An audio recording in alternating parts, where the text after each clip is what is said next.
बिस्मिल्लाहिर्रहमानिर्रहीम। आज 23 मार्च है जी।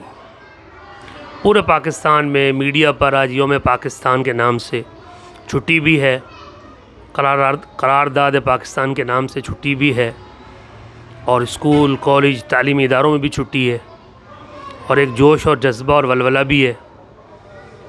23 मार्च 1940 को करारदाद पाकिस्तान अल्लामा कायदे आज़म मोहम्मद अली जिन्ना ने पेश की। क्या करारदाद थी?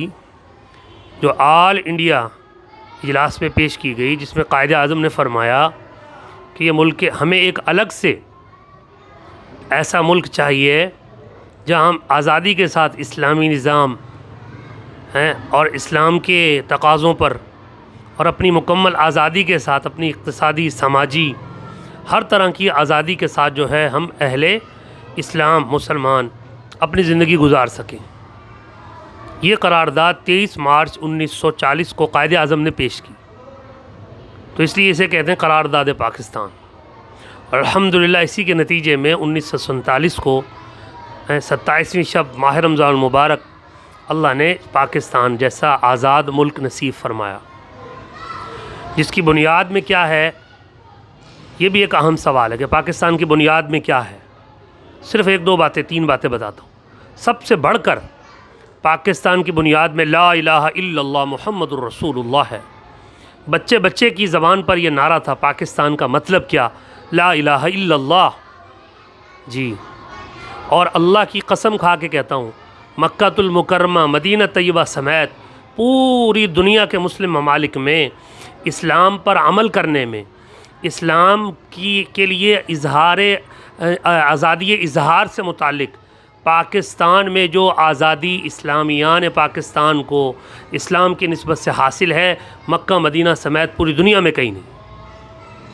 वाहिद पाकिस्तान मुल्क है जहाँ इस्लाम के लिहाज से आप इस्लाम पर अमल पैरा हो सकते हैं। पूरी तरह इस्लाम का वजूद यहाँ पर अल्हम्दुलिल्लाह मौजूद है। यहाँ उलमा आज़ाद हैं, मसाजिद मदारिस आज़ाद हैं, अवामुन्नास आज़ाद हैं। यहाँ इस्लाम के नाम पर यह मुल्क बना। हमारी मुसीबत खामियाँ निकालने की है। हमारी आदत बद है, हम बुराइयाँ ढूंढते हैं, हम खामियाँ ढूंढते हैं। भाई खूबियों पे भी नज़र कर लें।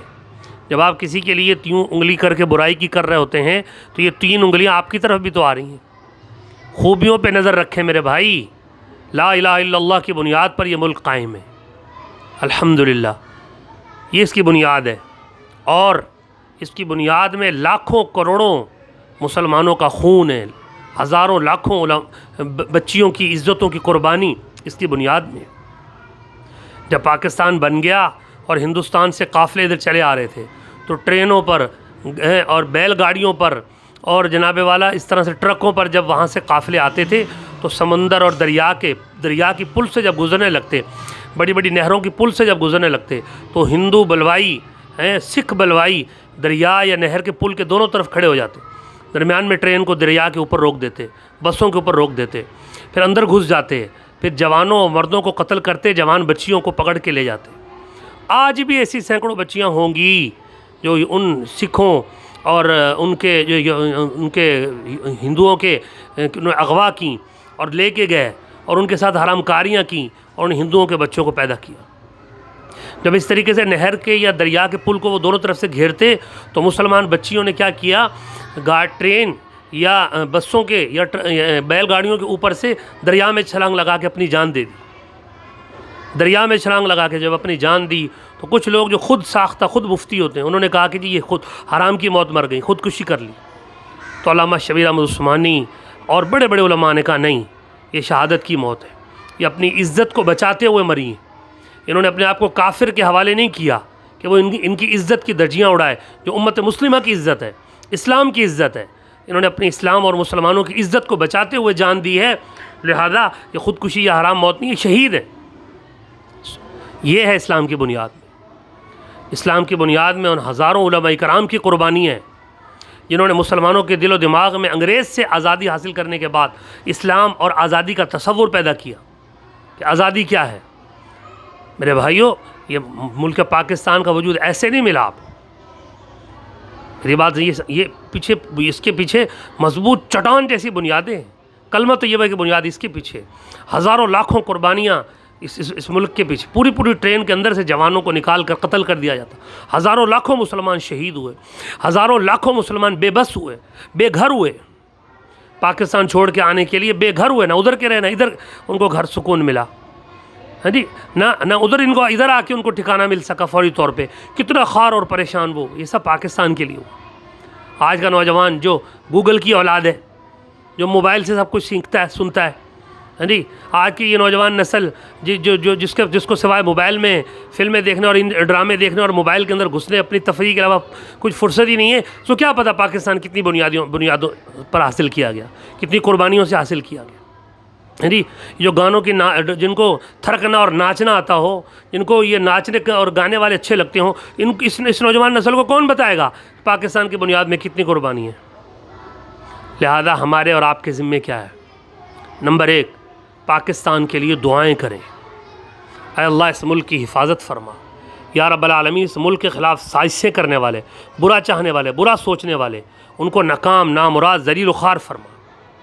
मुहाफ़िज़ान पाकिस्तान, पाक फ़ौज और वो इदारे जो मुल्क की सलामती के इदारे हैं, जो मुल्क पाकिस्तान के तहफ़्फ़ुज़ के लिए हम रात की नींदें सुकून से सो रहे होते हैं, और वो पाकिस्तान के बॉर्डर पर खड़े होकर अपनी रात की नींद कुर्बान करके इस मुल्क का तहफ़्फ़ुज़ कर रहे होते हैं, उनके लिए दुआएं खैर करना। अल्लाह उनकी कोशिश, जद्दोजहद और उनकी ताकत क़ुव्वत में इजाफ़ा करे।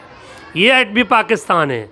आज अमेरिका, इसराइल, इंडिया, दुनिया के काफिर अल-कुफ्र मिल्लतुन वाहिदा पाकिस्तान पर कुत्तों की तरह झपटने को तैयार बैठे हैं, लेकिन यहाँ एटमी क़ुव्वत, पाक फ़ौज और अल्हम्दुलिल्लाह खालिद टैंक, ज़रार टैंक और गौरी और ये दूसरे मिज़ाइल, अल्हम्दुलिल्लाह पाकिस्तान और पाक फ़ौज की पूरी तैयारी और यहाँ का ईमानी जज्बा, ये है जो इन बातिल क़ुव्वतों के लिए रुकावट है, वरना तो ये पाकिस्तान को लुक़मा बना के खाने को तैयार बैठे। ये पहला काम ये करें कि दुआएं करें इन सब के लिए। दूसरा, जहाँ बैठें पाकिस्तान की बुराई न करें, बानिए पाकिस्तान की बुराई न करें, पाकिस्तान की खूबियों पर नज़र रखें। यहाँ मस्जिदों पर पाबंदी है, यहाँ मदरसों पर पाबंदी है, यहाँ जुमा के खुतबों पर पाबंदी है, यहाँ नमाज़ पढ़ने पर पाबंदी है, यहाँ आपको इस्लामी लिबास पहनने पर पाबंदी है, यहाँ चेहरे पर सुन्नत रसूल सजाने पर पाबंदी है, बेटे बेटियों को की वालिदैन को अपनी मर्ज़ी से शादी करने पर पाबंदी है। नहीं, ये आज़ाद मुल्क है अल्हम्दुलिल्लाह। खामियां हैं, अल्लाह उन खामियों को दूर कर दे, लेकिन खूबियों पर नज़र रखेंगे तो आपके मुल्क की इज़्ज़त होगी, आपके मुल्क की इज़्ज़त होगी। ये काम है जो हमारे ज़िम्मे इस मुल्क के हवाले से। और तीसरा काम क्या करना है कि अपनी औलाद को पाकिस्तान की अहमियत बताएं। जहाँ बैठे अपनी फैमिली, अपने आज के दिन के लिए, कम से कम एक दिन के लिए हर शख्स अपने घर में, अपनी फैमिली में, जहाँ वो रहता है, स्कूल, कॉलेज, मदरसे में जहाँ है, वहाँ बैठ के मीटिंग करे, बातचीत करे, उनको बताए कि ये जो कुछ आप हमसे सुन रहे हैं यही बता दें, जो कुछ आप हमसे सुन रहे हैं यही बताएं कि पाकिस्तान इन बुनियादों पर खड़ा है। पाकिस्तान का बुरा चाहना इस्लाम का बुरा चाहना है, पाकिस्तान के मुखालिफ बोलना इस्लाम की मुखालफत है, और पाकिस्तान के हक़ में बोलना इस्लाम के हक़ में बोलना है। अल्लाह इस मुल्क पाकिस्तान की हिफाजत फरमाए, इसकी सरहदों की हिफाजत फरमाए। अल्हम्दुलिल्लाह ये मुल्क है तो हम हैं, ये मुल्क नहीं है तो हम भी नहीं हैं। अल्लाह इस मुल्क को हमेशा आबाद और शाद रखे। अस्सलामु अलैकुम व रहमतुल्लाहि व बरकातुहू।